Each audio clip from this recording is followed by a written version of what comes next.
जिस प्रकार रामास्वामी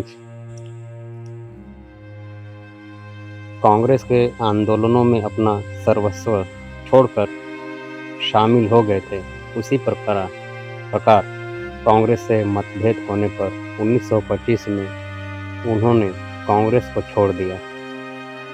1931 में उन्होंने रूस, जर्मनी, इंग्लैंड, स्पेन, फ्रांस तथा मध्य पूर्व के अन्य देशों का भ्रमण किया। उन्होंने रूस के कल कारखाने, कृषि फार्म, स्कूल, अस्पताल, मजदूर संगठन, वैज्ञानिक शोध केंद्र, उत्तम कला केंद्र संस्थाओं का अवलोकन किया और बहुत प्रभावित हुए। 1925 में कांग्रेस के परित्याग के पश्चात रामास्वामी ने आत्मसम्मान आंदोलन की स्थापना की। 1926 में उन्होंने अपना संबंध जस्टिस पार्टी से जोड़ा, जो वहाँ की एक अब्राह्मण पार्टी थी। वहाँ रहकर उन्होंने अस्पृश्य और पिछड़ी जातियों की उन्नति के लिए अटूट प्रयत्न किया। 1938 में उन्हें सर्वसम्मति से जस्टिस पार्टी का अध्यक्ष चुना गया। कुछ समय के लिए स्वाभिमान आंदोलन और जस्टिस पार्टी ने एक दूसरे के साथ घुल मिलकर कार्य किया। 1944 में उन्होंने स्वाभिमान आंदोलन और जस्टिस पार्टी के गठबंधन से द्रविड़ कशगम नामक संस्था की स्थापना किया। 1951 में तमिलनाडु सरकार का सांप्रदायिक GO सुप्रीम कोर्ट द्वारा निरस्त कर दिए जाने का रामास्वामी ने प्रबल विरोध किया।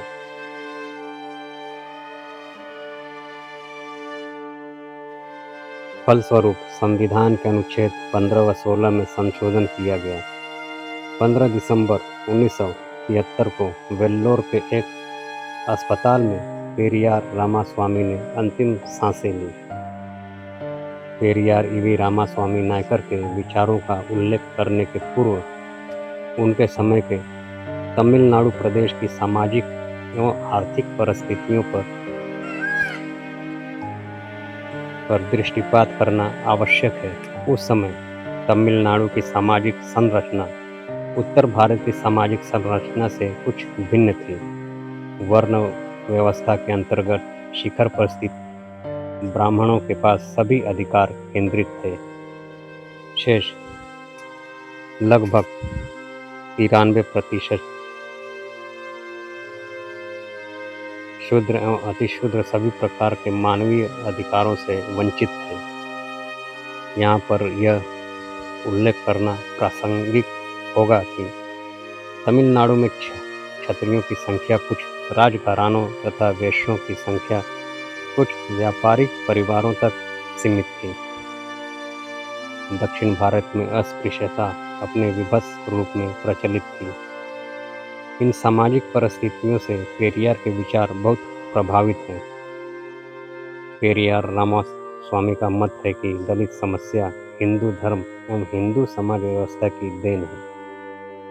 उनके अनुसार दलित एवं शूद्र इस देश के मूल निवासी हैं। आर्य बाहर से यहाँ आक्रमणकारी के रूप में आए तथा यहाँ के मूल निवासियों को युद्ध में पराजित करके अपना दास बना लिया। आर्यों ने यहाँ के मूल निवासियों को न केवल दास बनाया बल्कि उनकी समृद्धशाली सभ्यता और संस्कृतियों को भी नष्ट किया। आर्यों ने अपना सर्वस्व चिरस्थायी बनाने के उद्देश्य से वैदिक धर्म एवं वर्ण व्यवस्था का निर्माण किया। ईश्वर का आविष्कार आर्यों ने भारत के मूल निवासियों की मानसिक दास बनाने के लिए किया।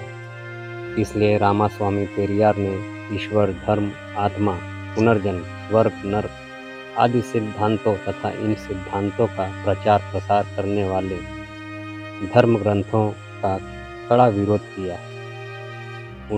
उनके शब्दों में धर्म एवं ईश्वर मात्र मनुष्यों के लिए है और अन्य प्राणियों के लिए नहीं। यदि वास्तव में धर्म एवं ईश्वर का अस्तित्व होता तो समाज में समानता स्थापित होती। यदि संसार में निर्धन धनी, शोषक, शोषित, ऊंच नीच का भेद समाप्त कर दिया जाए तो ईश्वर और धर्म का अस्तित्व समाप्त हो जाएगा।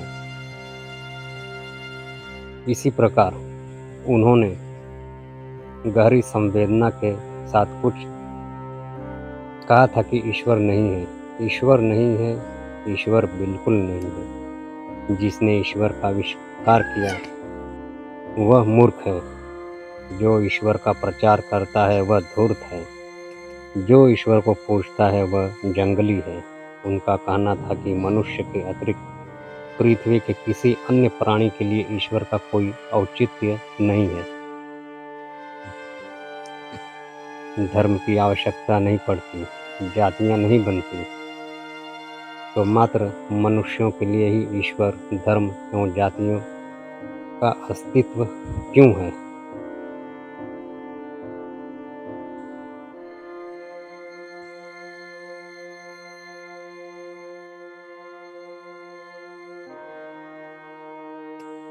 पेरियार रामास्वामी का विचार था कि दलितों एवं शूद्र को हिंदू धर्म की मूल्य मान्यताओं एवं ईश्वर के संजाल से मुक्त होना आवश्यक है।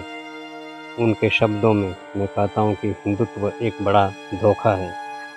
हम मूर्खों की तरह हिंदुत्व के साथ अब और नहीं रह सकते। यह पहले ही हमारा काफ़ी नुकसान कर चुका है।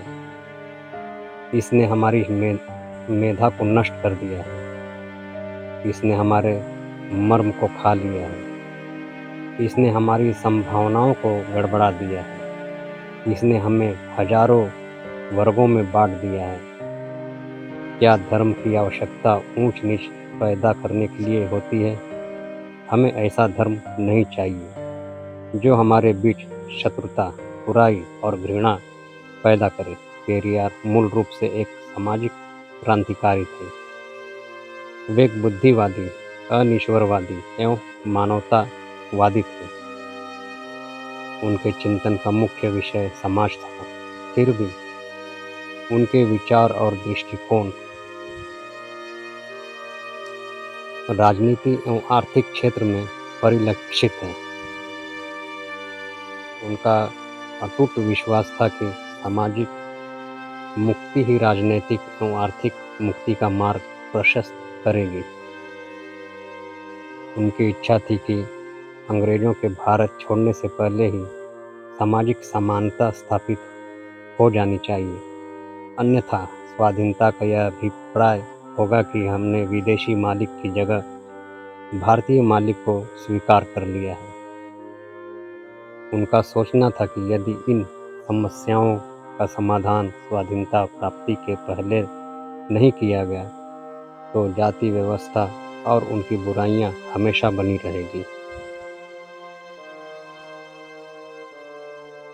उनका कहना था कि राजनीतिक सुधार से पहले सामाजिक सुधार होना चाहिए। हिंदू वर्ण व्यवस्था के अनुसार दलितों एवं शूद्रों का राज्य संस्था के संचालन में हस्तक्षेप वर्जित था। आधुनिक भारत में महात्मा ज्योतिराव फुले ने राजनीतिक क्षेत्र में दलितों एवं शूद्रों के लिए प्रतिनिधित्व की मांग की थी। पेरियार रामास्वामी ने भी दलितों एवं शूद्रों के लिए राजनीतिक क्षेत्र में जनसंख्या के अनुपात में प्रतिनिधित्व देने का विचार व्यक्त किया। स्वतंत्रता आंदोलन के समय पेरियार ने कांग्रेस के सम्मेलन में जनसंख्या के अनुपात में नौकरियों में प्रतिनिधित्व संबंधी प्रस्ताव स्वीकृति कराने का प्रयास किया था। 1950 में तत्कालीन मद्रास सरकार ने पेरियार की सलाह पर नौकरियों में दलितों पिछड़ों के लिए 50% स्थान सुरक्षित करने का निर्णय लिया। मद्रास सरकार के इस निर्णय को उच्च वर्णीय व्यक्तियों द्वारा मद्रास उच्च न्यायालय में चुनौती दी गई।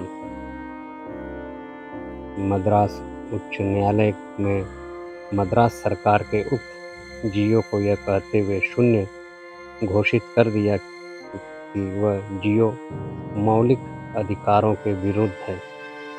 सर्वोच्च न्यायालय ने मद्रास उच्च न्यायालय के निर्णय का समर्थन किया।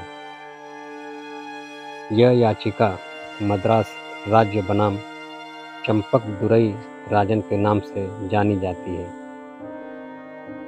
डॉक्टर बाबा साहब भीमराव अंबेडकर उस समय विधि मंत्री थे। नौकरियों में आरक्षण के लिए किया गया उनका संघर्ष निष्फल हो गया। रामास्वामी पेरियार ने सर्वोच्च न्यायालय के निर्णय के विरुद्ध विशाल आंदोलन चलाया और संविधान में संशोधन की मांग की।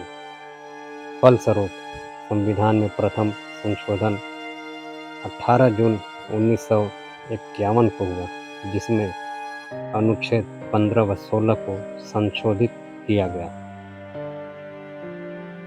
रामास्वामी पेरियार का मत है कि सरकार को सामाजिक समानता एवं एकता स्थापित करने का प्रयास करना चाहिए।